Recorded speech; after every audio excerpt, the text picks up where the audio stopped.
Une visite qui va conduire à l'ouverture de la chaussée à la circulation. C'est la première route que nous avons reprise en béton armé. Pourquoi en béton armé? C'est pour avoir une durée de vie de plusieurs dizaines d'années.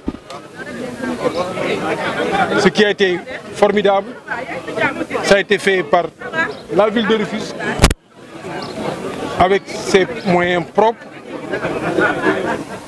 Malgré les difficultés financières de la ville, on a mobilisé tout ce qu'on a pu pour faire cette voie-là. C'est une voie de contournement, elle est extrêmement importante. Parce que cette voie-là, facilement, tu quittes la sortie 10, tu peux aller rejoindre la sortie 9 à travers cette voie-là. Elle était importante. On s'excuse beaucoup parce que la déviation qu'on avait mise en place a créé beaucoup d'inconvénients. Mais c'était pour la bonne cause. Pourquoi je suis très satisfait de cette route? Pour deux autres raisons. Beaucoup de dispositifs d'assainissement ont été prévus dans le cadre de ce projet. Beaucoup de dispositifs d'assainissement. Je pense qu'il y a au moins 6 réservations de conduite traversant la chaussée qui ont été aménagées.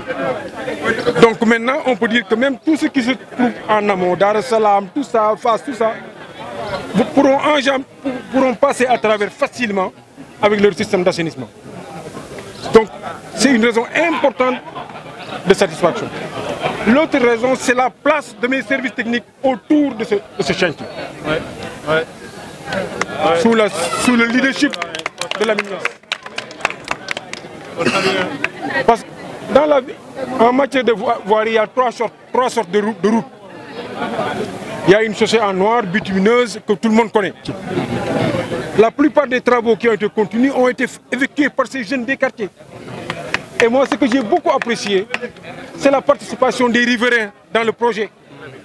Tu vois, un ménage, on te dit que c'est elle qui nous donnait à manger. D'autres, c'est elle qui nous donne. Mais ça veut dire que voilà un projet que tout le monde donc, voulait voir. Les témoignages que j'ai recueillis auprès des familles nous ont exhortés, nous tous. Je vous signale que depuis que nous sommes là, la ville travaille dans une même lancée. Ça veut dire que ce qu'on a réussi nous à faire, c'est que c'est la ville, les 3 communes qui font la ville. On a réussi ça. Donc, 1000 satisfactions, parce que pour moi c'était une démonstration, c'est une test. Ça fait 1 an, 8 mois qu'on est là à la ville. Je disais à Agnès, c'est notre premier test grandeur nature en termes de voirie. On fait beaucoup d'autres choses.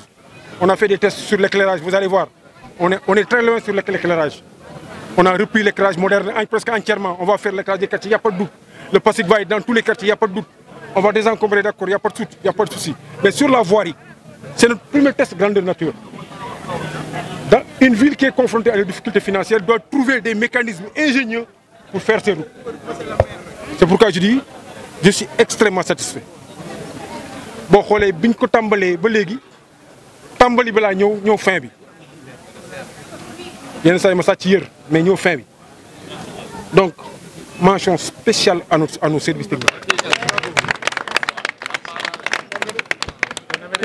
Pour tabax chaussée en béton. Benen chaussée ken waxatu ko. Nimzaat, Dar es Salaam, Fass ñom ñep mérité nañ lu melni. Biñu d'accord ci li dama leen ñëpp xam nañ ni suñu propre ressource lañ ko tabaxé ñu ngi bëgg sumba leneen ñu ngi ñaan yàlla budget bi ñëw ñu mën a def tali takko jële ko Fass conteneur ba arrêt 77 bi 1 km 200 c'est un projet qui nous tient que à cœur guddi gu nekk da nga ciy xalaat mën nañ ni sunu borom mi ñu jàppale fii dinañ jàppale foofu bëgg nañ aussi boole ci parce que ndax ren benn tali lañ def mais déwén dañ ni nañu attaqué ñaar bëgg nañ aussi boole ci tali bi jógee Jules Ferry bi jógee ci biir marché bi jaar pont Ablaye Nar dem geesu dem ba ci canal de Ceinture bëgg nañ ko aussi def loolu mooy ñaar yoo xam ni dafay imposer c'est vrai il y a d'autres routes dans le nord. Il y a la route de Fass Conteneur, il y a la pénétrante de Dar Rahman, il y a d'autres routes à l'est, il y a la pénétrante de Guy Mouride, il y a les deux pénétrantes. Il y a que c'est des chantiers. Mais nous, nous nous savons. Nous jox dëkk bi ñu koy defar ak waa dëkk bi te fii dañuy démontrer ne ñun ak waa dëkk bi ñoo ko doon def def ko ñun rek de ñun ak waa dëkk bi sànq dañuy gis ondi li mu ñu expliqué moom lu muy def lu muy ñu dugg ci famille bii ñu ne ñoom ñooy jox ñu lekk kii di def lii kii def lii ñun donc ñoo ko waa dëkk bi dama ni waa dëkk bi bu ñu ànd ak ñoom dara mënuñu téye bu ñu kenn defalul ñu defar suñu dëkk lan mooy defar nit xam-xam alal pas-pas loolu lay defar yàlla dimbal nañu suñu dëkk bi loolu yëpp am na fi kon bu ñu kenn defarul ñu defar suñu dëkk te loolu rek mooy suñu conduite duñ ci wàcc benn yoon dama ni ñun xayma nañ au moins 15 tali yoo xam ne il faut les reprendre état li mu ñu promettre bu ñu guddul fan dëkk duñ ko fekkee wante garawul xanaa ku def ñu testé ren benn déwén nga def ñaar après déwén nga def ñett waaye bu ñu ko jàppee noonu xanaa tali nañ defaru incha allah buñ ci tolloo du tey du waxu assainissement carrément mais gis ngeen ni projet bi intégré assainissement bu ñu egsee loolu ba ci palme bi ñu wax leen naka lañ nar a defee même jéego par rapport à ça. daf may permettre aussi ma demander à l'état ne ko comme boulevard Maurice Gueye bañ ko tàmbalee ba léegi 3 kilomètres 500 yi juróomi at benn tronçon bi pareegul man de dama leen koy ñaan solennellement comme projet bi financement international nañ ñu ko jox ñu eggali ko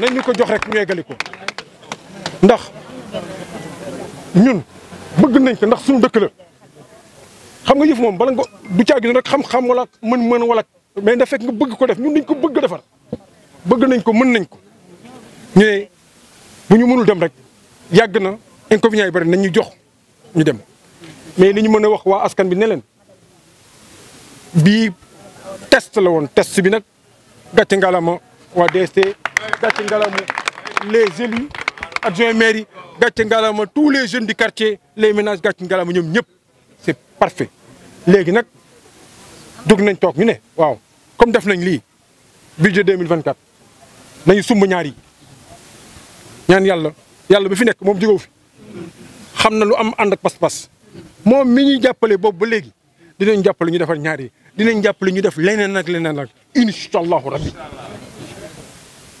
dañu leen jox leen ñu dëkk bi bés bu yàlla sàkk ci kaw dëkk bi la ñuy nekk pour seet du ko defar te nag liñ ci gën a neex mooy accueil ak enthousiasme bi population yi àndal gis nga nit ñi kenn dofatul jaru ay wax amu ci njariñ nañu nekk ci jëf dans l'action et les faits vous prouveront ñii fan lañ nekk ñun ci loolu lañ nekk nekkuñu ci leneen dinañ éclairage dinañ pasik dinañ désencombrer dinañ tali dinañ assainir c'est ça que l'avenir leneen amu ci njariñ di sant ñëpp di féliciter toute l'équipe Niass travaille aussi avec un excellent topographe qui est aussi du quartier oui il a fait un immense travail parce que tali yu mel nii il faut que nga def attention sur les côtes bañ a juum ci côtes yi sur les profils en long sur les profils à travers loolu lépp donc liggéey na ci liggéey bu mag en tout cas nañu d'accord ci dara ci yeneen domaine test nañ élargir bii mooy sunu test dañuy élargir en relation donc avec toutes les communes surtout la commune du Nord la commune de l'Est avec tous les adjoints tous nos collaborateurs les adjoints au maire les techniciens ak les populations incha allahu rabbi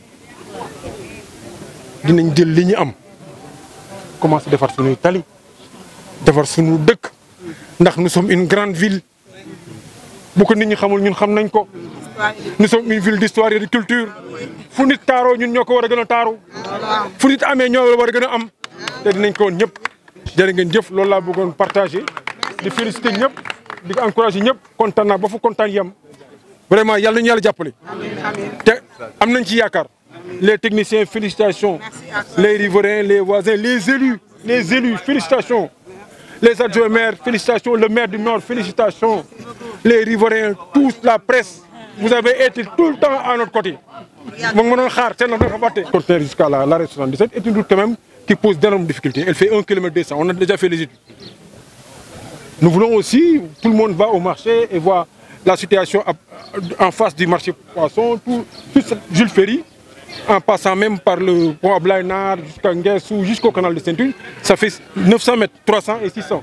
On a fait l'étude et on voit aussi, on pense qu'on a les possibilités de nous attaquer à ces deux projets. Parce que cette année, on en a fait une, parce que c'était un test. Donc l'année prochaine, on va en faire deux. Notre ambition, c'est d'arriver chaque année à faire 3 routes et 2 canaux moyens en matière de drainage. Donc, Inch'Allah, la situation de cette ville va changer. Maintenant, sur l'autre question, vous m'avez interpellé sur l'autre question. Oui, le chantier du boulevard, c'est un chantier de Promoville. Il a trop duré, comme la plupart des chantiers de l'État dans la ville de Rufisque. Il a trop duré, depuis presque 5 ans. Et c'est 3 tronçons. Même le premier était le plus facile. Il n'y a pas d'obstacle, il n'y a pas d'encombrement. Mais quand ils viendront sur le tronçon, celui qui est au niveau de la sonalisme, ça c'est compliqué. Même ce premier tronçon n'est pas achevé. C'est pourquoi nous lançons un appel solennel à l'État. Qu'il nous donne les ressources restantes. Inch'Allah, nous allons terminer la route. Parce que c'est possible. On ne le dit pas pour polémiquer, mais c'est notre ville. Peut-être eux, ils veulent faire, mais nous, on veut davantage faire parce que c'est notre ville. Donc si on nous donne les ressources, on va terminer ce chantier. Les populations en aboutissent.